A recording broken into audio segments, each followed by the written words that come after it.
यह lecture JPSC Jharkhand लोक सेवा आयोग की मुख्य परीक्षा को ध्यान में रखकर बनाया गया है। यह जो लेक्चर है वो झारखंड लोक सेवा आयोग की मुख्य परीक्षाओं को ध्यान में रखकर बनाया गया है। जो आपका झारखंड लोक सेवा आयोग की जो मुख्य परीक्षा का पाठ्यक्रम है इतिहास, भारतीय इतिहास, उसी उसी को ध्यान में रखते हुए ये वीडियो मैंने शुरू किया था, ये क्लासेस मैंने शुरू किया था, जिसमें आज आपका चौथा टॉपिक है लिच्छवी और उसका गणतात्मक गठन। लिच्छवी और उसका गणतंत्रात्मक गठन, इसी टॉपिक को चौथा नंबर टॉपिक को हम डिस्कस कर रहे हैं, लिच्छवी और उसका गणतंत्रात्मक गठन। आज हमारा चौथा टॉपिक है जेपीएससी का मुख्य परीक्षा का। ठीक, देखिए, पाली साहित्य तथा अन्य जातक ग्रंथों से, पाली साहित्य तथा अन्य जातक ग्रंथों से लिच्छवी गणतंत्र की प्रशासनिक व्यवस्था का उल्लेख मिलता है। आपको जो लिच्छवी का क्वेश्चन आएगा, लिच्छवी और उसका रिपब्लिक, जैसे आप लोग जानते ही होंगे लिच्छवी के बारे में कि यह बिहार में है, उत्तर बिहार में है लिच्छवी। थोड़ा सा मैं आपको बैकग्राउंड दे देता हूँ जिसमें आपको समझने में आसानी होगी। लिच्छवी और जो बुद्ध काल था, महात्मा बुद्ध का जो समय था, उसमें उस समय 10 गणतंत्र थे। उस समय 10 गणतंत्र थे। उसी एक गणतंत्र में आपका लिच्छवी भी था। लिच्छवी जो है विश्व का सबसे पुराना गणतंत्र है। लिच्छवी जो है वह विश्व का सबसे पुराना गणतंत्र है। तो यही थोड़ा सा पृष्ठभूमि में आपको मैंने दे दिया कि पहली पॉइंट क्या कि लिच्छवी उत्तरी बिहार में है, जो वैशाली मुजफ्फरपुर का इलाका है, लिच्छवी का क्षेत्र वही है। और हाजीपुर का जो क्षेत्र है उत्तर बिहार में। और दूसरी बात यह है कि जो लिच्छवी है वो सब बुद्ध काल में, महात्मा बुद्ध जब जन्म लिए थे 6वीं शताब्दी ईसा पूर्व के समय में, उस समय कुल मिला के 10 गणराज थे। और उसी में से एक इम्पोर्टेंट गणराज, 2 इम्पोर्टेंट गणराज थे, एक शाक्य गणराज था और एक लिच्छवी गणराज था, वैशाली का लिच्छवी था। कपिल वस्तु के शाक्य, ये भी इम्पोर्टेंट गणराज थे उस समय के। और एक दूसरा इम्पोर्टेंट गणराज था आपका लिच्छवी, जो लेकिन आपके पाठ्यक्रम में लिच्छवी के बारे में पढ़ना है, लिच्छवी गणराज्य के बारे में पढ़ना है। ठीक, और 9 गणतंत्र के बारे में नहीं पढ़ना है, सिर्फ लिच्छवी गणतंत्र के बारे में पढ़ना है। तो आप लिच्छवी गणतंत्र जो है विश्व का सबसे पुराना गणतंत्र है, इसलिए जो है उसके बारे में जो है झारखंड लोक सेवा आयोग की जो सिलेबस तैयार की है इतिहास में, उन्होंने इसी चीज को ध्यान में रखते हुए इसको सिलेबस में रखा है।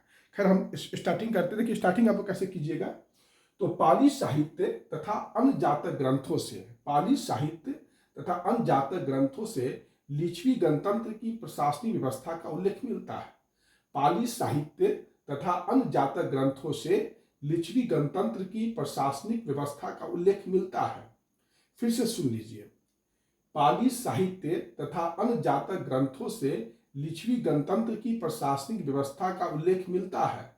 पाली साहित्य तथा अन्य जातक ग्रंथों से लिच्छवी गणतंत्र की प्रशासनिक व्यवस्था का उल्लेख मिलता है।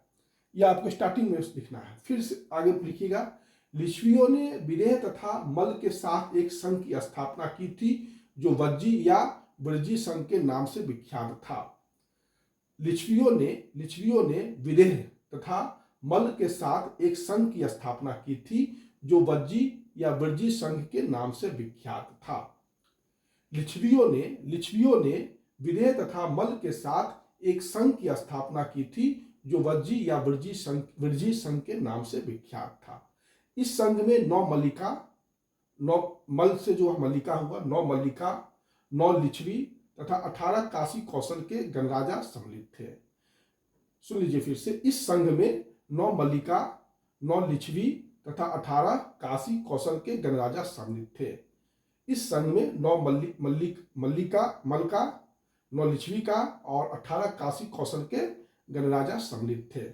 इस संघ में सबसे महत्वपूर्ण और प्रभावशाली गण लिच्छवी ही थे। इस संघ में सबसे महत्वपूर्ण और प्रभावशाली गण लिच्छवी ही थे। इस संघ में सबसे महत्वपूर्ण और प्रभावशाली गण लिच्छवी ही थे, जिनकी राजधानी वैशाली में थी। जिनकी राजधानी वैशाली में थी। लिच्छवियों की एक राष्ट्रीय परिषद थी। लिच्छवियों की एक राष्ट्रीय परिषद थी। इसमें सदस्यों की संख्या 7,707 थी। लिच्छवियों की एक राष्ट्रीय परिषद थी।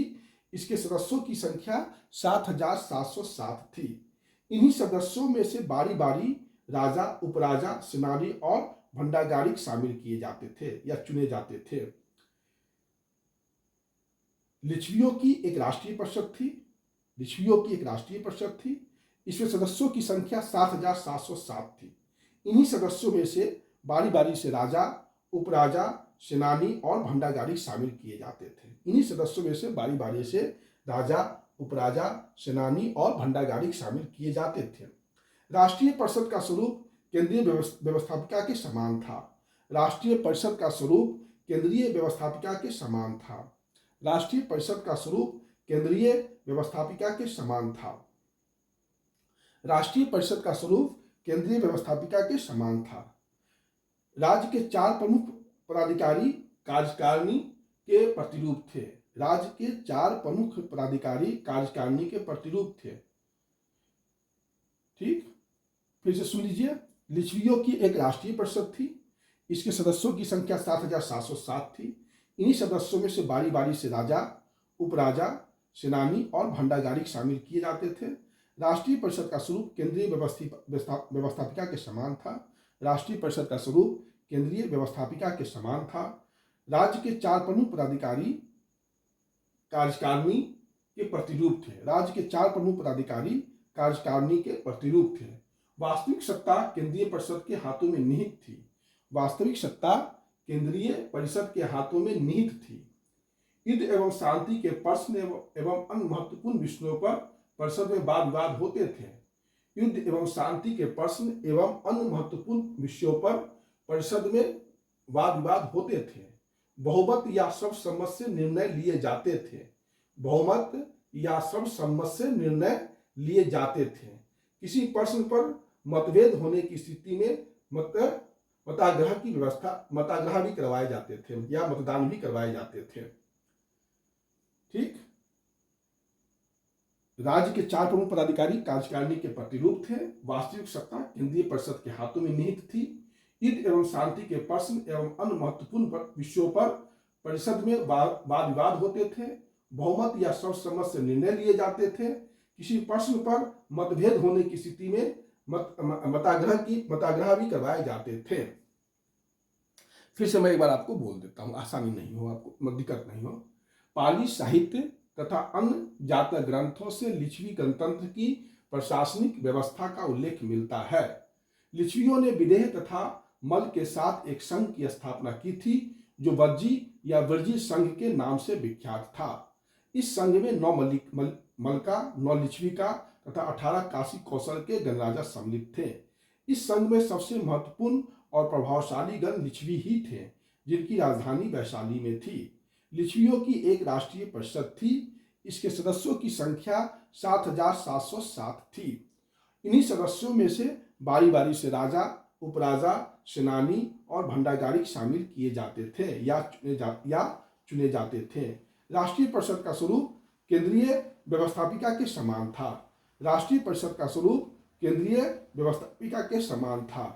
राज्य के 4 प्रमुख पदाधिकारी कार्यकारिणी के प्रतिरूप थे। राज्य के 4 प्रमुख पदाधिकारी कार्यकारिणी के प्रतिरूप थे। वास्तविक सत्ता केंद्रीय परिषद के हाथों में निहित थी। वास्तविक सत्ता केंद्रीय परिषद के हाथों में निहित थी। युद्ध एवं शांति के प्रश्न एवं अन्य महत्वपूर्ण विषयों पर परिषद में वाद विवाद होते थे। बहुमत या सर्वसम्मत से निर्णय लिए जाते थे। किसी प्रश्न पर मतभेद होने की स्थिति में मतदान की व्यवस्था कराई जाती थी। आपको ये एक पैराग्राफ में लिखना है। फिर लिखना है, लिच्छवियों की न्यायिक व्यवस्था की प्रशंसा पाली साहित्य में मुक्त कंठ से की गई है।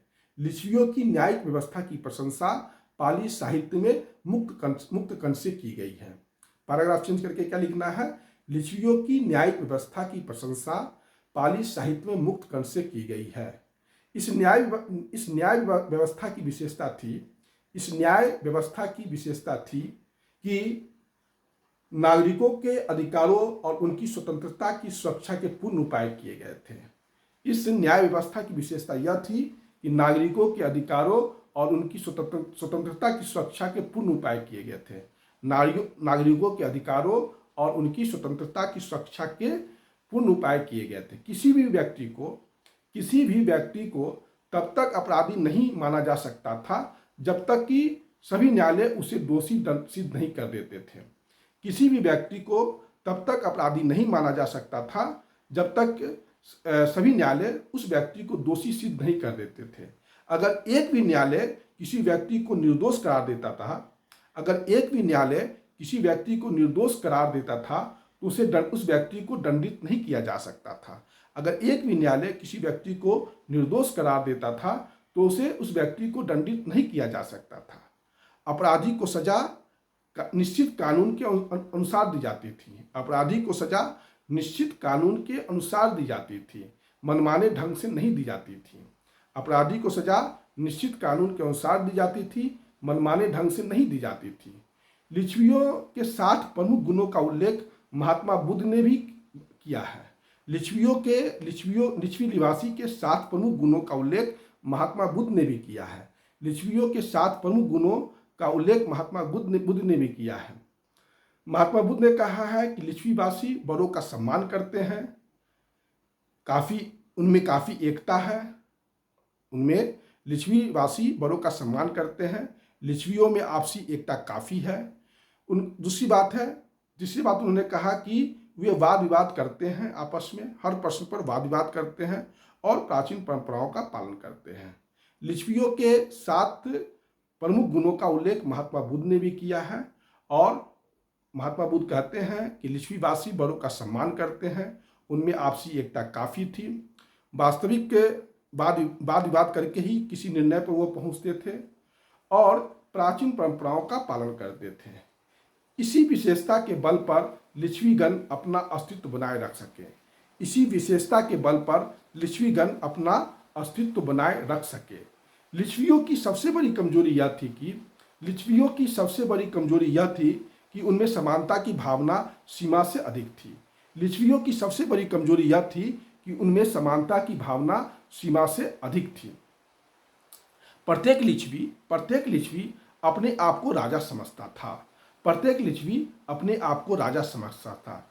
इसके कारण लिच्छवियों में आपस में विद्वेष की भावना बढ़ी। फलतः लिच्छवी की एकता भंग हो गई तथा उन्हें अपनी स्वतंत्रता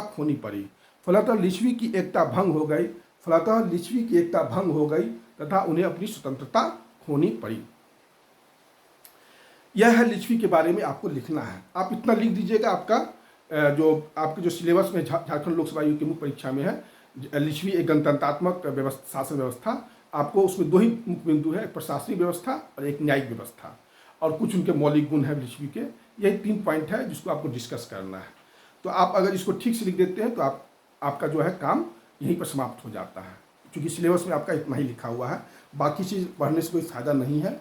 गणतंत्रों का उदय कैसे हुआ, आखिर गणतंत्र का पतन कैसे हुआ, क्योंकि सिलेबस में डायरेक्ट लिखा है लिच्छवी, उसमें डायरेक्ट फोकस है लिच्छवी, इसलिए हम लोग लिच्छवी को ही फोकस करेंगे। ठीक है, एक बार जो है इसको मैं आपको और पढ़ देता हूँ, है ना।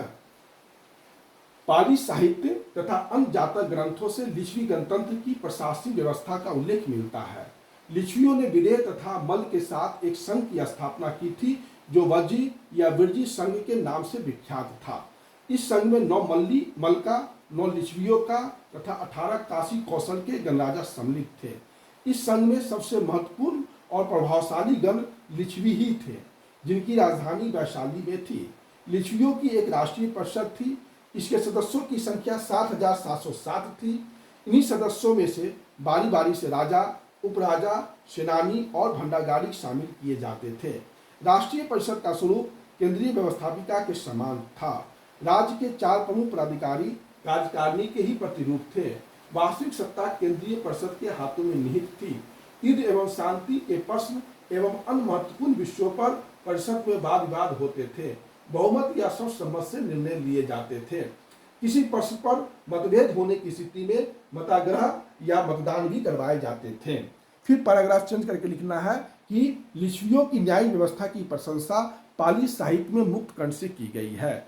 इस न्याय व्यवस्था की सबसे बड़ी विशेषता यह थी कि नागरिकों के अधिकारों और उनकी स्वतंत्रता की सुरक्षा का पूर्ण उपाय किए गए थे। किसी भी व्यक्ति को तब तक अपराधी नहीं माना जा सकता था जब तक सभी न्यायालय उसे दोषी सिद्ध नहीं कर देते थे। अगर एक भी न्यायालय किसी व्यक्ति को निर्दोष करार देता था तो उसे दंडित नहीं किया जा सकता था। अपराधी को सजा निश्चित कानून के अनुरूप ही दी जाती थी। मनमाने ढंग से नहीं। लिच्छवियों के 7 प्रमुख गुणों का उल्लेख महात्मा बुद्ध ने भी किया है। महात्मा बुद्ध कहते हैं कि लिच्छवीवासी बड़ों का सम्मान करते हैं, उनमें आपसी एकता काफ़ी है, किसी प्रश्न पर वह वाद विवाद करते हैं आपस में, और प्राचीन परंपराओं का पालन करते हैं। इन्हीं विशेषता के बल पर लिच्छवीगण अपना अस्तित्व बनाए रख सके। लिच्छवियों की सबसे बड़ी कमजोरी यह थी कि उनमें समानता की भावना सीमा से अधिक थी। प्रत्येक लिच्छवी अपने आप को राजा समझता था। इससे उनमें आपस में विद्वेष की भावना बढ़ी। फलतः लिच्छवी की एकता भंग हो गई तथा उन्हें अपनी स्वतंत्रता खोनी पड़े। निष्कर्ष के रूप में हम कह सकते हैं कि लिच्छवी की जो गणतंत्र का जो मॉडल है, प्रशासनिक और न्यायिक मॉडल है, वह आज के जो है आधुनिक गणतंत्र से उसकी तुलना की जा सकती है। और बहुत से जो आदि गणतंत्र की जो चीज़ें हैं वह लिच्छवी के प्रशासनिक और न्यायिक व्यवस्था में हमें दिखाई पड़ता है।